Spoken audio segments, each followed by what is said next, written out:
송은재TV 시작합니다. 오늘은 기분 좋은 뉴스가 넘쳐납니다. 윤석열 정부 더 나아가서 우리나라의 좋은 뉴스들, 좋은 소식들입니다. 국운이 상승한다 이런 이야기를 많이 합니다. 우리나라의 국운이 상승하는 것이 아니냐. 지금 전 세계적으로 좀 보면, 크게 보면 미국과 중국이 사생결단식의 패권을 겨루고 있습니다. 경제, 과학 분야로 굉장히 장기화될 것이다.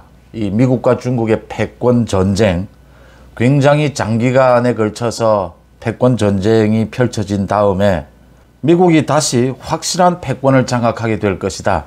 중국은 굉장히 어려운 상황으로 빠질 것이다. 이런 전망들이 대부분입니다. 이런 상황에서 중국과 북한에 굉장히 경도가 됐던, 그쪽으로 굉장히 쏠렸던 문재인 정권이 아니고 윤석열 정부가 들어섰다라고 하는 것이 우리 국군에 얼마나 다행스러운 일인가. 또 윤석열 정부가 여러 차례의 결단을 통해서 미국, 한국, 일본의 이 3국의 경제, 안보, 연대, 협력 체제, 이 부분에 성공하고 있다라고 하는 것입니다.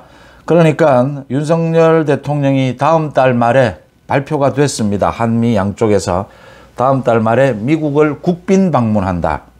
최고 수준의 예우죠. 국빈 방문한다.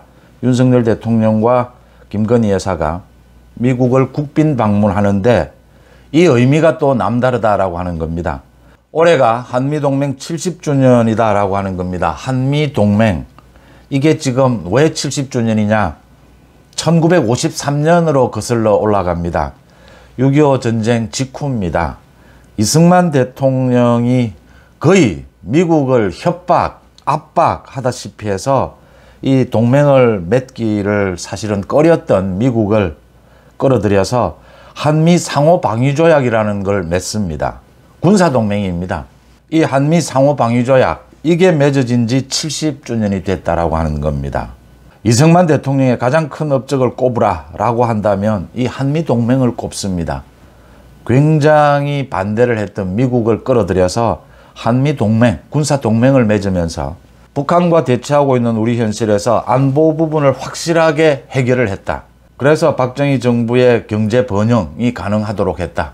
지난 70년 동안 우리의 현대사를 크게 보면 이승만, 박정희로 이어지는 이 안보, 경제, 이제 윤석열 정부가 들어서면서 사실상 지난해 5월에 윤석열 정부가 출범을 했지만 여당도 혼란스러웠고 야당도 이재명은 더 말할 필요도 없고 나라 전반적으로 이 지금 문재인 정권에 의해서 흐트러져 있는 이 나라의 국정 방향, 이 부분을 바로 가다듬는데 그동안 세월을 보냈다라고 한다면 오늘부터는 이제 정말 국운이 돌아온다라는 말에 걸맞게 윤석열 대통령이 그 일본에 의한 강제징용, 이 배상 문제를 결단을 내리고 이제 오는 16일, 17일로 예상을 하고 있습니다. 일본에 가서 기시다 총리와 회담을 갖고 다음 달에는 미국을 국빈 방문하고 이명박 대통령 이후에 12년 만입니다. 국빈으로 방문하는 것은 최고 수준의 예우인 국빈으로 방문하는 것은 특히 여기에는 한미동맹 70주년이다. 이승만 대통령의 사실상 건국, 나라를 바로 세우는 작업이었다. 업적이었다. 한미 군사동맹을 맺은 이 부분을 계승한다. 그 다음 윤석열 대통령이 요즘 가장 강조하는 것이 경제입니다. 민생입니다. 박정희 대통령의 경제개발, 번영, 이 부분도 계승을 한다라는 의미를 갖습니다. 특히 중요한 것은 오늘 오후에 일산 킨텍스에서 전당대회가 열립니다. 윤석열 대통령도 참석을 합니다. 오늘 전당대회에서 큰 이변이 없는 한 김기현이 당대표로 선출될 것으로 예상이 됩니다. 이제 집권 여당이 안정을 찾았다. 김기현 대표 체제가 되었다. 그러니까 이번 전당대회를 좀 크게 거시적으로 좀 되돌아보면 윤석열 대통령이 가장 주인공이었다. 이렇게 이야기를 할 수밖에 없습니다. 그러니까 투표율이 55.1% 역대급 투표율이었는데 이 투표율이 이렇게 높은 것도 100% 당원들의 손으로 당대표를 뽑는다라는 것에서 윤석열 정부의 힘을 몰아주자라고 하는 국민의힘 책임 당원들의 뜻이 응집했다. 이렇게 해석이 될 수가 있습니다. 당대표로 선출될 것으로 예상이 되는 김기현의 경우에도 그러니까 원내대표를 하면서 대선을 치렀습니다. 윤석열 후보와 함께. 그 다음 윤석열 정부가 들어서고 난 이후에 윤석열 정부의 국정 방향에 가장 적극적으로 호응을 했고 또 이재명의 민주당에 대해서 가장 열심히 싸웠다. 김기현의 성격이 그대로 드러납니다. 이번 전당대회에서도. 김기현은 이렇게 반짝이거나 스타성이 있거나 인지도가 높거나 이렇지는 않지만 꾸준하게 성실하게 언제나 합리적이다. 이게 전당대회 기간에도 드러났고 지난 윤석열 정부가 출범한 이후에도 지속적으로 김기현이 가장 앞장서서 성실하게 윤석열 정부의 국정 수행에 보조를 맞추었고 이재명의 민주당에 대해서 가장 강력한 전투력을 보였다. 그런 점에서 소위 윤심을 얻었다라고 하죠. 윤석열 대통령의 마음을 얻었고 윤심을 얻은 것이 이제 당심으로 통했다. 당원들의 마음도 얻었다. 이렇게 평가가 됩니다. 그러니까 지난 1년여 동안 이준석 등으로 인해서 빚어졌던 이 여당의 혼란, 이 부분을 윤석열 대통령이 김기현의 손을 잡고 정리했다. 그러니까 크게 보면 이 냉전 시대에 버금가는 이 미국과 중국의 패권 전쟁, 전 세계가 이렇게 움직이는 상황에서 한국이 선택을 해야 한다. 한국이 미국과 일본 협력 체제를 강화하는 쪽으로 선택을 했다라는 것이 70년 전에 이승만 대통령이 미국과의 군사 동맹을 맺는 그 선택. 그래서 안보에서 안정을 찾은 다음에 박정희 대통령의 경제 개발이 가능했다. 번영이 가능했다. 이제 그 많은 부분들을 개성하면서 윤석열 정부가 오늘 전당대회를 통해서 실질적으로 여권 전체를 하나로 똘똘 뭉치게 하고 그래서 경제 안보 분야에 있어서 우리가 다시 새 출발할 수 있는 그런 터전을 만드는 그런 계기를 만드는 오늘 하루다. 이렇게 의미를 짚어볼 수가 있습니다. 이렇게 큰 틀에서 보면 우리 국운이 상승하고 있다. 또 미시적으로 좀 자세하게 들여다보면 윤석열 정부의 법치, 이재명의 사법비리, 문재인 정권의 적폐 이 부분을 청산하는 그 기틀도 마련을 했다. 이런 것들이 오늘 잠시 전에 발표된 여론조사 결과에서도 나왔습니다. 윤석열 대통령에 대한 지지율이 지난해 7월 이후에 가장 높은 수치를 기록을 했습니다. 또 국민의힘이 민주당보다 지지율에서 15%포인트 앞섰습니다. 한길 리서치의 조사 결과입니다. 잠시 전에 발표가 된 겁니다. 지난 4일에서 6일까지 전국의 1000명을 대상으로 물은 결과입니다. 윤석열 대통령의 국정수행 평가입니다. 잘하고 있다 44.1%였습니다. 이제 50%에 육박하고 있다라고 하는 것입니다. 잘 못하고 있다는 53.8%였습니다. 윤석열 대통령이 잘하고 있다 44.3%는 지난해 7월 이후에 최고치입니다. 이 과반을 넘겨야 한다. 국민들의 지지가. 지금처럼 이렇게 양진영으로 나뉘어 있는 상황에서 윤석열 대통령의 지지율이 과반을 넘는 것이 쉽지는 않습니다. 그렇지만 전반적으로 윤석열 대통령의 국정수행 방향, 또 그동안의 실적, 전체적인, 전 세계적인 상황, 이런 차원에서 국민들의 지지가 과반을 넘어야 하고 과반을 넘을 것이다. 이렇게 예상을 해봅니다.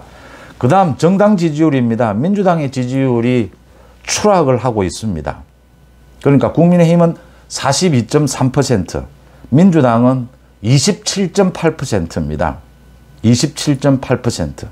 15%포인트 차이가 나는데 민주당의 지지율이 20%대 초반으로 가면 민주당은 전멸합니다. 민주당은 당의 존립 자체가 어려워질 것이다. 계속해서 지금 민주당의 지지율은 추락하고 있다고 하는 겁니다. 호남에서도 민주당의 지지율이 떨어지고 있습니다. 이런 부분은 민주당, 이재명의 민주당의 자업자득이다 이렇게 해석이 됩니다. 윤석열 정부의 국정운영 방향, 이 부분이 이제 많은 국민들의 지지를 받고 있다. 지지가 쌓이고 있다라는 부분을 확인할 수가 있습니다.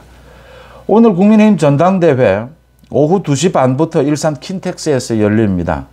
대통령도 참석을 하고 굉장히 재미있게 열린다라고 합니다. 많은 준비도 했고 당권 후보들이 노래도 부르고 최고위원 후보들도 사행시도 하고 여러 가지 재미를 곁들였다고 합니다. 그러니까 과거에 이렇게 경직된, 과거에는 전당대회를 하면 거기에서 또 투표가 있었기 때문에 많이 경직되고 이 지지자들별로 나뉘는 이런 모습이 있었는데 철저하게 당원 축제, 융합, 통합, 화합 이런 축제로 가져간다.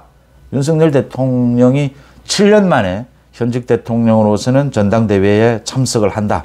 뭐 이런 의미들입니다. 그래서 굉장히 재미있다라고 하니까 오후 2시 반부터는 한번 이 국민의힘 전당대회 같이 즐기는 것이 좋지 않겠나 이런 생각이 듭니다. 오늘 전당대회에서 오후 5시쯤에 결과가 발표가 됩니다.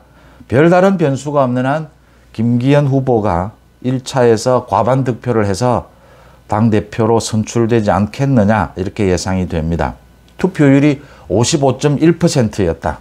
이건 책임 당원들이 윤석열 정부에 힘을 실어주자라고 하는 뜻이 응집했다. 이렇게 해석하는 것이 일반적입니다. 윤석열 대통령은 이 투표 결과를 발표하기 전에 기념사를 하고 이 전당대회장은 떠납니다. 이제 윤석열 대통령의 국정 운영 방향이 전체적으로 한미일 이 협력 체제를 구축하고 다음 달 말에 미국을 방문한 자리에서 북한의 핵 문제 아주 구체적인 방법이 나올 것이다 이런 예상들입니다. 그러니까 미국과 핵 협력 체제를 구축한다든지 이런 실질적인 방안이 나오게 되면 윤석열 정부의 국정 방향은 더 탄탄대로를 가게 된다. 세계적인 흐름에서도 윤석열 정부의 국정 방향이 옳고 또 국내에서도 많은 국민들의 지지를 받고 있고 국민의 지지율이 올라가고 있다. 오늘 이제 윤석열 정부와 보조를 맞출 국민의힘 전당대회, 국민의힘 당대표도 선출이 된다라고 하는 것이 의미가 있습니다. 이제 이재명의 민주당, 사법 리스크를 안고 있는 이재명의 민주당, 또 문재인 정권의 적폐, 이 부분을 청산하는 작업에 박차를 가할 수 있을 것이다. 이렇게 읽히는 대목입니다. 국운이 상승하고 있다. 이런 말, 이승만 대통령, 박정희 대통령, 윤석열 대통령 이렇게 이어지는 국운이 상승하고 있다. 이게 이루어질 수 있을지 오늘 참 여러 가지로 지켜볼 만한 의미 있는 그런 하루가 될 것이다. 이렇게 예상이 됩니다. 송은재TV 마칩니다. 고맙습니다.